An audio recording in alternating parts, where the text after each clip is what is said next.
Hello everyone, I'm Craig Mitchell of Claridec and I'm delighted to welcome you all to this WebShare presentation, a recording of which will be made available to all registrants.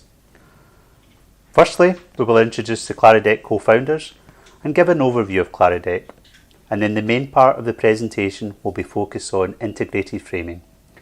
There will be time at the end for questions and discussion, and feel free to post questions in the chat during the presentation. My name is Henk Krijnen. I'm an engineer by background and have had a career of 35 years with Shell in Indonesia, Thailand, the United States and the Netherlands. Over time I moved from technical to economics roles. The last 5 years I was in corporate strategy and planning in The Hague. That's where I've learned about scenario planning and how to apply this approach for business problems. In 2015 I started a consultancy called Navencerta, Navigating Uncertainty. Hi, my name is Craig Mitchell, based in Scotland, UK, and I have over 20 years experience in the energy sector. I've worked for a variety of organisations, primarily a large part of my career at Chevron, learning structured decision making. As an employee and a consultant with 6TQ, I've supported project teams and decision makers facilitating quality decision making. I'm Diana Del Bell Balouz. I have over 30 years experience in the fields of risk management and risk assessment. In 2001, I established my company RiskWise to help organizations manage risk more proactively and more robustly. I do that by showing them how to integrate a risk lens into their decision-making and corporate culture. At Claridec, our mission is to enable organisations to achieve clarity on important decisions. We believe that clarity will enable them to make better decisions that ultimately generate more value for their organisations and stakeholders. We carry out our mission by providing upskilling programmes, either customised or as an open registration masterclass format. We have taken the best concepts from a broad spectrum of decision support disciplines, including decision analysis, risk management, economics and scenario planning, simplified them and integrated them into what we call decision clarity. As part of our mission, we provide education on decision clarity concepts, and in this WebShare series, we address these common challenges with decision making, keeping an eye on the long term, linking risks to decision making, and taking a holistic perspective from the start.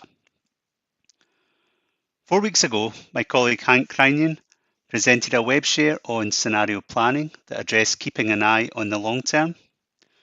2 weeks ago, my colleague Diana presented a WebShare on how merging risk management and decision science can address the common challenge of linking risk to decision making.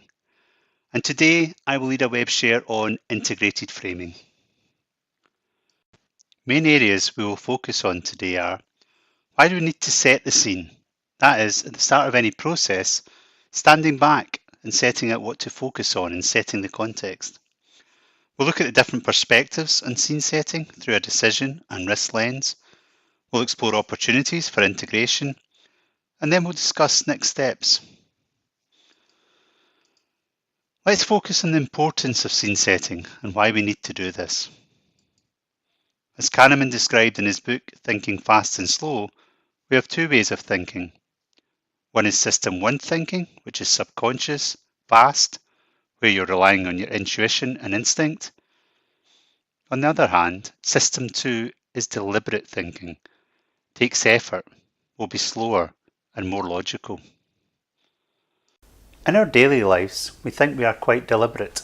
However, we are actually, for the majority of the time, 95% on autopilot. Remember when you have been driving but forget parts of the route, as your brain has been in that autopilot mode of System 1 thinking? But how is this related to scene setting and business decisions and risks? Being in System 1 is fine for our daily decision making, but there are potential traps that we can fall into using this mode for business decisions and articulating risks. This mode of thinking leads us to bias our decision making based on the shortcuts our brain makes. Here is a limited example of bias that can creep into our decision making. People are quick to jump to conclusions with just a few data points or limited evidence. This can lead to value erosion, where we jump to solution mode and conclusions too soon in the analysis. People often create flawed explanations for past events, a phenomenon known as narrative fallacy, resulting in a biased perspective of an individual's understanding. Confirmation bias also leads us into that solution mode with limited data, and coupled with overconfidence, it can result in that mindset of speeding up. This is a very small sample of many biases that exist. Scene setting is taking that time up front to think strategically about the context and focus of a decision or risk identification process. With decision analysis, this is termed as framing, and with risk management, establishing the strategic context. This is an important step to debias our individual thinking and align with others. So let's look at the different perspectives on scene setting. Two perspectives of decision making under uncertainty and risk, or two disciplines. We have the decision analysis approach, where decision is key and there is structured process to follow, and enterprise risk management, which is looking at risk from an enterprise perspective and managing those risks. For decision analysis, I've shown the 6 elements of decision quality to symbolise what is required to focus in on during decision analysis to get to that quality decision.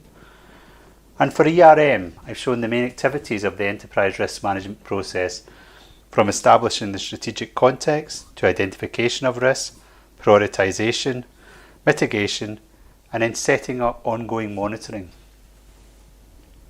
If we focus on scene setting, where are these activities typically featured in decision analysis and risk management?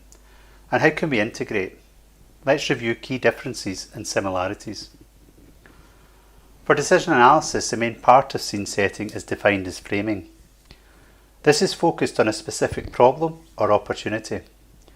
Purpose of workshop is to align everyone on the context of the opportunity and explore all the issues related with this opportunity. There is a clear link with decision making, and it is the first step for structured decision making. Mitigation of risks is usually outside the purpose of the decision analysis process. For risk management, strategic context typically focuses on the downside and not from a value creation perspective. This will be happening more for ongoing business. A risk identification workshop will be held with the focus of the workshop to be specifically for identification of risks. The link to decisions these will impact is not always clear. However, unlike decision analysis, there is a purpose and desire to mitigate risk to a certain level.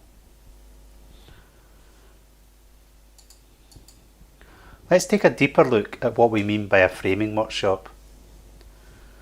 Key steps that we all typically make when involved in decision making, from thinking about the context to developing alternatives, evaluating them, and then refining and selecting the alternative through to execution step.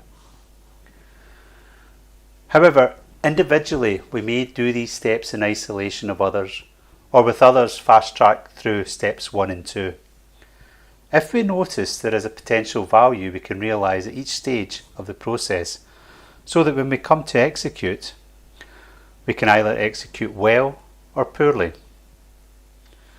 But notice what happens when we focus more time on the earlier steps. We are on a different value curve, illustrated conceptually by the green curve. Due to proper upfront scene setting, which debiases our brain's desire to shortcut and preferences based on flawed logic, and identifying alternatives we otherwise would have overlooked.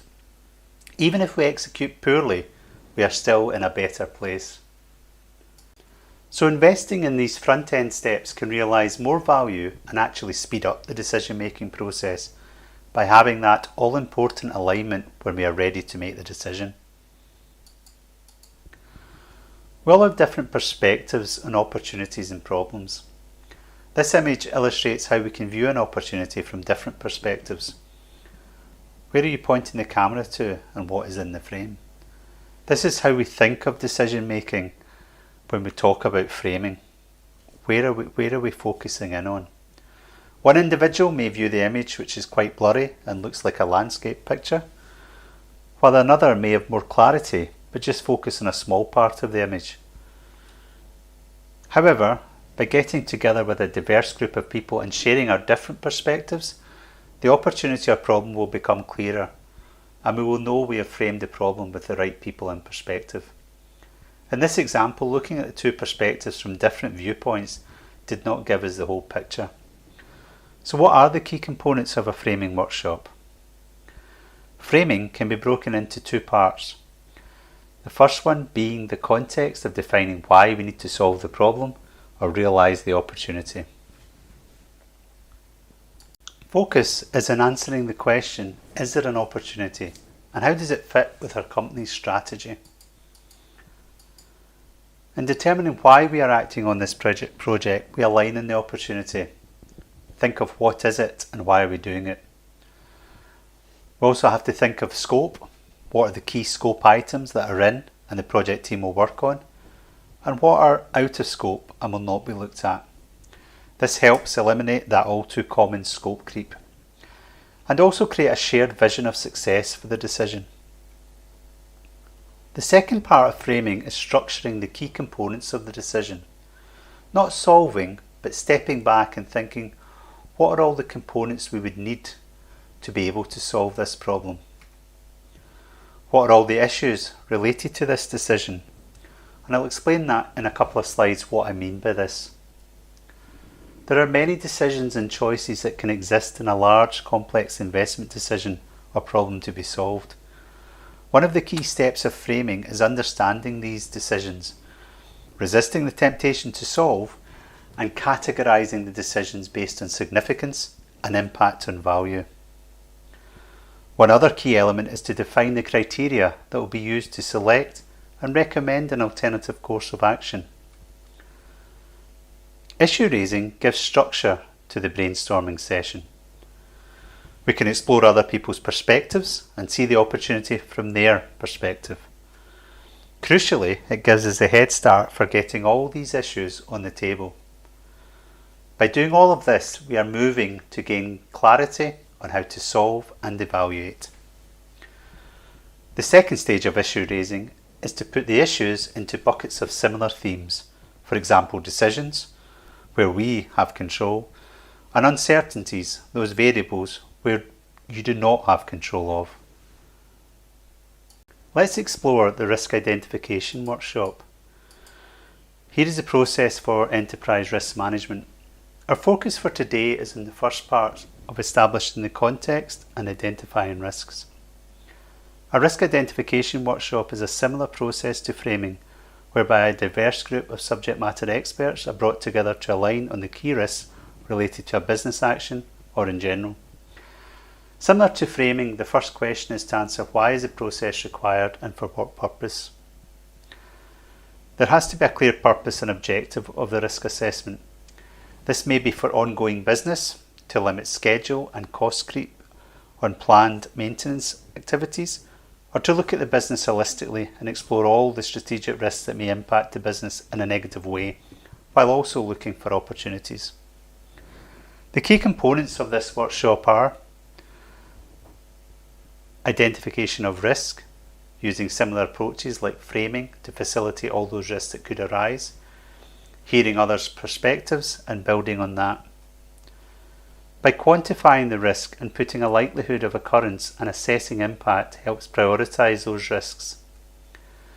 And of those risks with largest likelihood and impact, plans to mitigate to a certain level if possible. Let's look at opportunities for integration.